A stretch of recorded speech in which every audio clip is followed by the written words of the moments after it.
Hey, j'espère que vous allez bien, même si j'ai entendu qu'il y avait de la neige chez vous. Ici, il fait toujours 18-19 degrés. Donc, comment ça se passe? C'est qu'aujourd'hui, je vais essayer de vous emmener sur un endroit qui s'appelle Montserraté. Donc, c'est un mont qui est très haut sur les montagnes qui sont derrière moi, mais qui sont très loin. Et donc, l'idée, c'est qu'il va falloir prendre plusieurs bus, plusieurs taxis, sur du téléphérique là-bas. J'essaierai évidemment de filmer pas mal de trucs là-bas, manger un bout là-bas pour aussi faire une présentation de la nourriture d'ici. Donc voir si c'est bon, si c'est pas bon, est-ce que c'est exactement. Et après ça, je pensais passer sur Downtown. Là, évidemment, je pourrais nettement moins filmer puisque c'est des zones qui sont beaucoup plus risquées, en tout cas pour les vols du type. Et du coup, je suis plutôt prudent. Étant donné que je connais pas très bien le pays, je préfère vraiment rester très prudent par rapport à ça. Et j'aimerais bien aller voir le Museo del Oro, qui est un musée qui parle des indigènes. Donc l'idée c'est que je pourrais peut-être un peu plus filmer une fois que je serai dans le musée, puisque ce sera un lieu quasiment que touristique. Et puis voilà. En tout cas, on se retrouve là-bas. Ciao ciao et passez une bonne journée.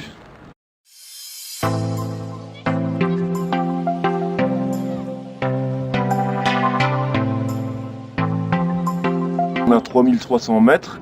On est toujours juste à côté de Bogota. Je crois que c'est toujours parti de Bogota. On est à Montserraté. Et du coup, ici, en fait, globalement, d'après ce que j'ai pu comprendre, c'était un sanctuaire qui a été construit au début du XXe siècle. Et alors, il y a tout un tas de zones différentes qu'on va aller explorer ensemble et qu'on va voir.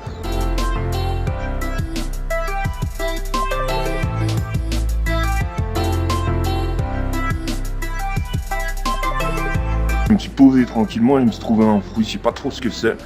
Mais en tout cas, je vais le bouffer, quoi. Ce que je peux dire par rapport à l'endroit, c'est qu'en fait, il y a beaucoup plus d'activités que ce que je pensais. Les zones touristiques sont assez larges, en fait. Il y a des zones en contrebas, il y a des zones beaucoup plus hautes. J'ai pas encore été tout voir, là, je fais vraiment petit à petit. Mais jusque-là, c'est vraiment super joli, quoi. Donc ça, c'est vraiment un truc à faire sur Bogota.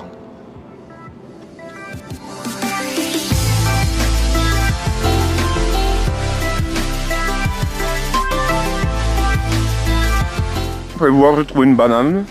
Je suis revenu à l'état de singe, c'est-à-dire que je passe ma journée à crapahuter dans la jungle, à ramasser des fruits, à les manger, et ça me va à mort.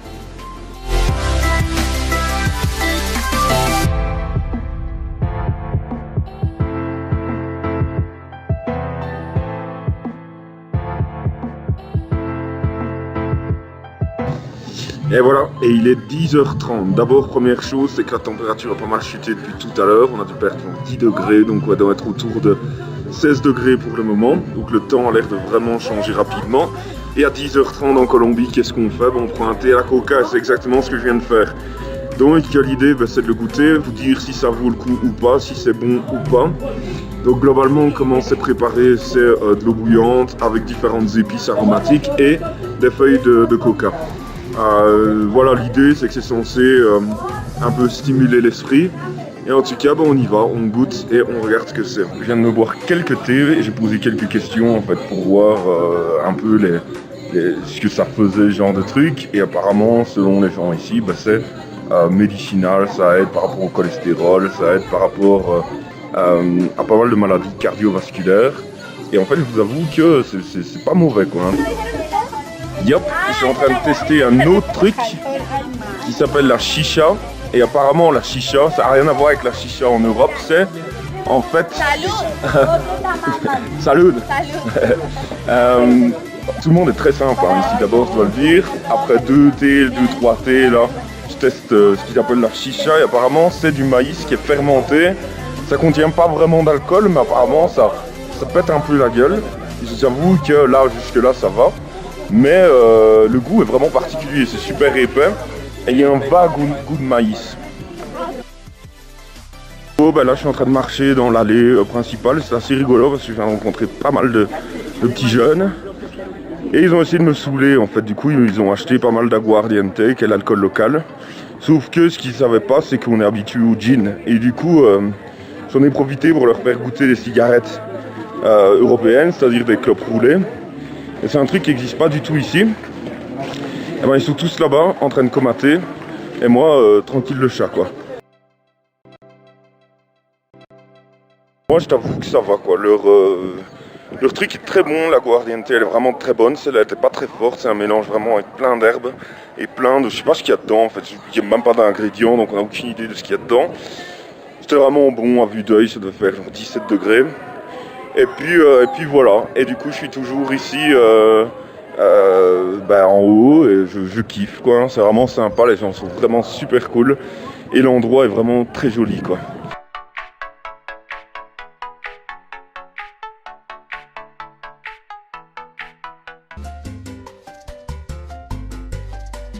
Pour montrer un peu ce que c'est que la cuisine colombienne.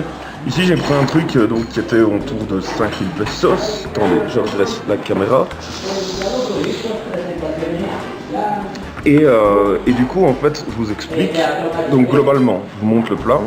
C'est de la banane plantain avec du fromage et il y a autre chose dedans mais je suis pas certain de ce que c'est. L'idée c'est vraiment de vous montrer ceci, donc le prix c'est environ 5000 pesos, donc qui est plus ou moins 2 euros. Et l'idée c'est que je vais goûter pour vous dire ce que ça vaut, si c'est bon ou pas. En tout cas l'odeur vraiment sent bon, donc c'est des trucs qui sont frits, banane plantain. Donc la première observation c'est que c'est très sucré en fait. La banane donne vraiment un goût, le banane frit donne vraiment un goût de sucré. Je vous avoue, je sens pas trop le goût du fromage et de la sauce non plus. Et comme là c'est vraiment très sucré, je vais rajouter juste un peu de sel pour voir ce que ça vaut.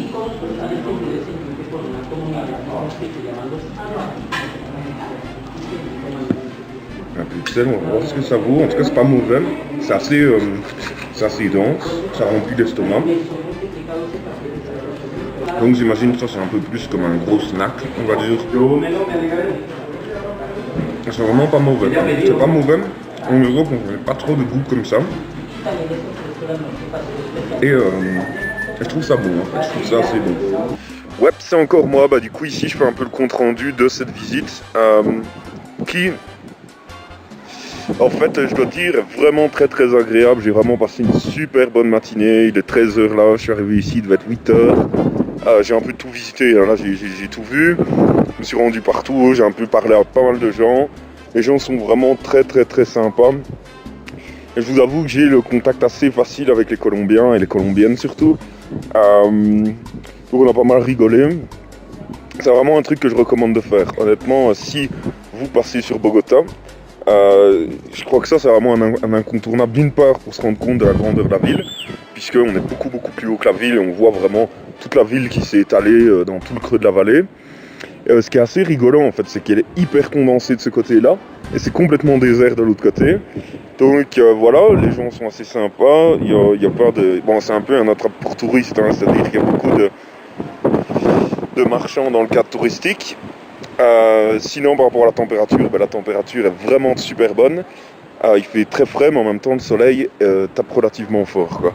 Voilà, on va commencer tout doucement à entamer la descente. L'objectif, ce sera d'aller jusqu'au musée des Loros. Le truc, c'est que c'est en bas de la ville et c'est un quartier qui craint un peu. Donc, je vais pas filmer en fait pendant cette période-là. Je refilmerai à l'intérieur du musée, mais probablement pas à l'extérieur. Et puis voilà. Du coup, là, franchement, c'est une très bonne journée, quoi. Et voilà, c'est moi, je suis reparti un peu, ici je me suis fait un nouveau camarade de Hong Kong. Et en fait on est parti au musée del Oro, c'est un musée qui parle des indigènes qui vivaient avant les Espagnols ici. Et du coup on va faire une petite visite, puis je vous dirai si c'est bon ou pas. Par contre je sais pas si vous pouvez voir ma tête, mais je suis carbonisé quoi. Carbonisé quoi.